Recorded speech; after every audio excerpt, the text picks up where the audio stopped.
የሆነ ቀን ተላመድን፣ የሆነ ቀን ተጣላ፣ የሆነ ቀን ደግሞ ተለያየን።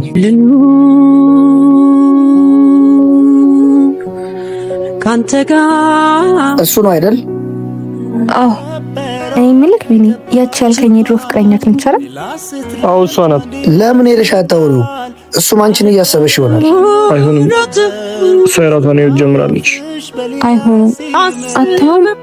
አሁን እኮ እሱ ረስቶ ከሌላ ሰው ጋር ሲወት ጀምሯል። ምናልባት እኮ እሷም እየፈለገች ከሌላ ሰው ጋር ይሆናል ብላ አስባም እኮ ሊሆን ይችላል። በቃ አታስጨንቀኝ። እና ታሪካችሁ ምን ሊባል ነው? የሆነ ቀን ተዋወቅ፣ የሆነ ቀን ተላመድን፣ የሆነ ቀን ተጣላ፣ የሆነ ቀን ደግሞ ተለያየን። ይሄ ማለት ታሪካችሁ ግን መጨረሻው ግልጽ አይደለም። በቃ መጨረሻችሁ ይሄ ነው። አንዳንድ ታሪክ እኮ መጨረሻ የለውም። አንዳንድ ህይወት እኮ እንደዚህ ነው።